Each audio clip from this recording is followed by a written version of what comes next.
नमस्कार श्रद्धा शिक्षार्थीসকল আজিৰ ভিডিঅ'ত আমি আলোচনা কৰিম SHVR স্বচ্ছ এবং হৰিত ৰেটিংৰ ওপৰত এই SHVRত আমি কি কোৱেশ্চন পাম আৰু সেই কোৱেশ্চন কেইটাৰ সলিউশন আমি কেনেকৈ কৰিম মানে এনসাৰটো আমি কেনেকৈ দিম লগতে ফটো আপলোড কথা যেটো কৈছে হে ফটো আপলোডৰ ক্ষেত্ৰত আমি কি কৰিব লাগিব এই গোটেই কেইটা প্ৰচেছৰ সম্পৰ্কে আজি আলোচনা কৰা হ'ব গতিকে তাৰ কাৰণে আমি কি কৰিম ফাৰ্স্ট অফ অল গুগল ক্ৰমত যাম গুগল ক্ৰমত গৈ আমি SHVR বুলি সাৰ্চ কৰিম বা shvr.education.gov.in যেটো সাইট আছে তাত আমি যাম তাত গলে আমি এই ধৰণৰ ইন্টাৰফেসখন খোল খাব ইয়াত আৰু ইয়াত চাব রাইট সাইডত লগইন সাইন আপ বুলি দিয়া আছে গতিকে আমি লগইন সাইন আপত যাব লাগিব লগইন সাইন আপত গৈ আমি নিজৰ স্কুলৰ ড্যাশবোৰ্ড আৰু যেটো পাসওয়াৰ্ড আমি অলৰেডি ক্ৰিয়েট কৰিছো সেই পাসওয়াৰ্ডটো আমি ইয়াত বহাই দি আমি সাইন ইন কৰিব লাগিব এইখিনিতে আপোনালোকক কৈ থও যদি আপুনি এতিয়ালৈকে ৰেজিষ্ট্ৰেচন কৰা নাই SHVRত আপুনি এতিয়ালৈকে ৰেজিষ্ট্ৰেচন কৰা নাই আপোনাৰ স্কুলখন তেনেহলে ৰেজিষ্ট্ৰেচনৰ ওপৰত এটা বেলেগকে ভিডিও অলৰেডি বনাই ৰখা আছে আৰু হেইটোৰ লিংক ডেসক্ৰিপচনত দিয়া আছে আৰু ওপৰত আই বটনতো আপোনালোকে এই SHVRত যেটো লিখা আহিছে ইয়াত গলো হেইটো পাই যাব কি ধৰণে ৰেজিষ্ট্ৰেচন কৰিব লাগে গতিকে আগত সেই ভিডিওটো চাই লব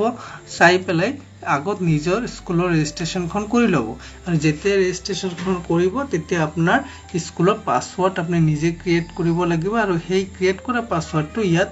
বহাই দি লগইন কৰিব লাগিব গতিকে ৰেজিষ্ট্ৰেচনৰ পিছৰ কামখিনি আজি ভিডিওত আলোচনা কৰা হ'ব যেটো ৰেজিষ্ট্ৰেচনৰ আগত আমি কোৱেশ্চন কেইটা না পাও গতিকে ৰেজিষ্ট্ৰেচনৰ পিছত যিখিনি কাম আছে সেইখিনি সম্পৰ্কে আজিৰ ভিডিওত গতিকে আহক আমি কি কৰো এটা লগইন কৰি চাইলো পৰৱৰ্তী কি আছে লগইন হৈ যোৱাৰ পিছত আপোনাৰ ওচৰত এই ধৰণে পেজখন খোল খাব ইয়াত চাব ইয়াত আমাৰ এই স্কুলখনৰ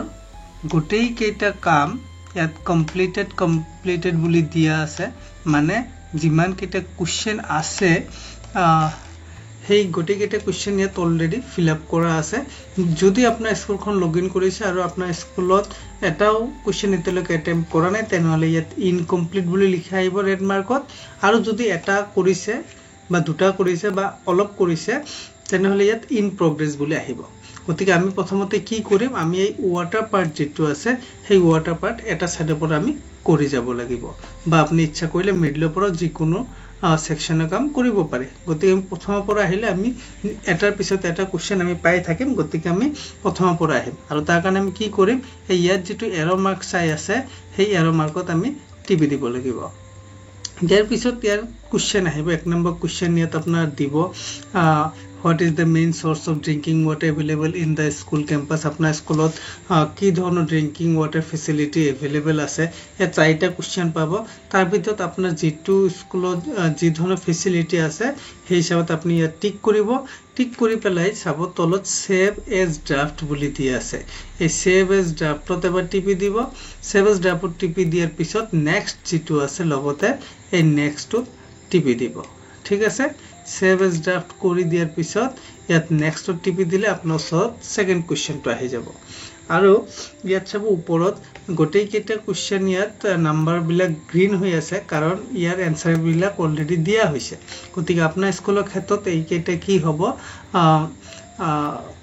মানে গ্ৰীন হৈ না থাকিব এই কেইটা হোৱাইট হৈ থাকিব যেটো পেন্ডিং যে নহওক গতিকে আপুনি এই ধৰণে কি কৰিব এটা যিমান কেইটা কোৱেশ্চন আহে গোটেই কেইটা কোৱেশ্চন আপুনি অলপ ভালকে পঢ়ি চাব পিছত যি অপচনটো আপোনাৰ সঠিক আপোনাৰ স্কুলৰ ক্ষেত্ৰত হেইটোত আপুনি টিপি দিব টিপি দিয়াৰ পিছত সেভ এজ ড্ৰাফট কৰিব আৰু নেক্সট কৰিব এই ধৰণে save as draft and next কৰি গৈ আপুনি একেবাৰে লাষ্ট 61 টা কোৱেশ্চন আছে সেই লাষ্ট কোৱেশ্চন লৈকে আপুনি আহি যাব এটা এটাকে প্ৰসেস কৰি save as draft আৰু next এই ধৰণে কামখিনি কৰি যাব এটা এটাকে এটো কৰাৰ পিছত লাষ্টত আপোনাৰ ওচৰত কি আহিব গটিকে এটা কাম কৰাৰ পিছত চাব এতিয়াৰ হৈ নেক্সট অপচনটো নাই সেই নেক্সট অপশনটো আপোনাৰ ব্লাৰ হৈ যাব গতিকে এতিয়া আপুনি কি কৰিব লাগিব নেক্সট স্টেপ যেটো আছে সেই নেক্সট স্টেপত আপুনি টিপি দিব লাগিব যেতিয়া আপনি নেক্সট স্টেপত টিপি দিব তেতিয়া আপোনাৰ ওচৰত এই ধৰণে আৰু এটা ইন্টাৰফেস এটা খোল খাব ইয়াত কি ক'ব আপলোড ফটোজ বুলি কৈছে ইয়াত আৰু তলত চাব you have completed all the survey questions you may now proceed to upload the photos গতিকে এতিয়া ফটোৰ কথা আহিব আপনি তলত যেটো ফটো আপলোড আছে ইয়াত টিপি দিব আপনি ইয়াত টিপি দিয়াৰ পিছত ইয়াত চাব বহু কেইটা বহুত ফটোৰ কিবা আছে আপলোড দিব লগা আছে আৰু ইয়াত কি দিব লাগিব বিশেষকৈ front view of the school and premises আপোনাৰ স্কুলৰ সন্মুখৰ পৰা সাইড টু ফ্ৰন্ট ভিউটো বিচাৰিব হেটো আপুনি ফটো লব লাগিব ৰেইন ওয়াটাৰ হাৰ্ভেষ্টিং যদি আছে হেটো লব সেপাৰেট ফাংশনাল টয়লেট বয়স আৰু গাৰ্লছৰ হেটো লব লাগিব photo of main water point কথা কৈছে স্কুলিয়াত আপোনাৰ স্কুলৰ চৌহদৰ কথা কৈছে functional toilets for CWSN এই গটি কেইটা সেপাৰেট কে ফটো আপুনি লব লাগিব আৰু যেতিয়া ফটো লব তেতিয়া জিও টেগত ফটোটো লব দিছে আৰু নিউট্ৰিশন গাৰ্ডেন এই ধৰণে আপোনালোকে চাই লব কি কৈছে আৰু সেই হিচাপত আপুনি নিজৰ হ্যান্ডসেটত নিজৰ মোবাইলত এই ফটো কেইটা লৈ ৰাখিব ঠিক আছে ফটো এটা লৈ ৰাখিব আৰু ইয়াত এটা গুৰুত্বপূৰ্ণ কথা আপোনালোকক কৈ থও এই ফটোটো যেতিয়া আপলোড কৰিব তেতিয়া ইয়াৰ সাইজ ম্যাক্সিমাম 4 MB হ'ব লাগিব আৰু এটো JPG নহলে PNG মানে আপুনি মোবাইলত যেতিয়া ক্যাপচাৰ কৰে তেতিয়া সেই ফটোটোৰ সাইজ 4 MB কৈ বেছি হ'ব নালাগে 4 MB ৰ ভিতৰত হলে হেটো আপলোড হৈ যাব বা আপলোড লব এতিয়া ধৰক এটা এলপি স্কুলত হয়তো ৰেইন ওয়াটাৰ হাৰ্ভেষ্টিং ষ্টৰেজ নাই গতিকে ইয়াত যেহেতু অপশনটো আছে গতিকে আপুনি ইয়াত যদি ফটো আপলোড নকৰাকৈ যাব বিচাৰে তেনেহলে হেতু নহব সেই কাৰণে এই ৰেইন ওয়াটাৰ হাৰ্ভেষ্টিং ষ্টৰেজ যদি আপোনাৰ স্কুলত নাই সেই ক্ষেত্ৰত আপুনি কি কৰিব এটা ব্ল্যাঙ্ক ফটো লৈ লব ব্ল্যাঙ্ক ফটো মানে কি তাত কোনো ধৰণৰ ফটো কোনো ধৰণৰ ছবি একো না থাকে জাস্ট এটা হোয়াইট পেজ হোক এনে এটা ফটো লৈ লব লৈ হেতু আপলোড কৰি দিব ইয়াত কাৰণ আপোনাৰ স্কুলত সেই ৰেইন ওয়াটাৰ হাৰ্ভেষ্টিং ষ্টৰেজটো নাই সেই কাৰণে আপনি জদে মতে ফটো নিদি এটা ব্ল্যাঙ্ক ফটো আপলোড কৰি দিব আৰু এটো অকল ৰেইন ওয়াটাৰ হাৰ্ভেষ্টিংৰ ক্ষেত্ৰত নহয় যিমান কেটা বস্তু আপোনাৰ স্কুলত নাই সাপোজ ধৰক ইনসিনাৰেটৰ যেটো কৈছে হেতু যদি আপোনাৰ স্কুলত নাই তেনেহলে সেই ক্ষেত্ৰতো আপনি ব্ল্যাঙ্ক ফটো দি দিব পাৰে ঠিক আছে এই ধৰণে এটাকে ফটো আপনি ইয়াত আপলোড কৰিব লাগিব আৰু এই ফটো আপলোড কৰাৰ পিছত ইয়াত এটা প্ৰিভিউ হ'ব আপনি ইচ্ছা কৰিলে ফটোটো আকৌ ডিলিট কৰি আকৌ নতুন ফটো আপলোড কৰিব পাৰিব কৰাৰ পিছত যেটো আমাৰ কাম ফাইনাল গটিকে এটা ফটো আপলোড কৰাৰ পিছত চাব এই ফাইনাল প্ৰিভিউ যেটো আছে ওপৰত সেই ফাইনাল প্ৰিভিউটো আপোনাৰ এক্টিভ হৈ যাব গটিকে ইয়াত আপনি টিপি দিলে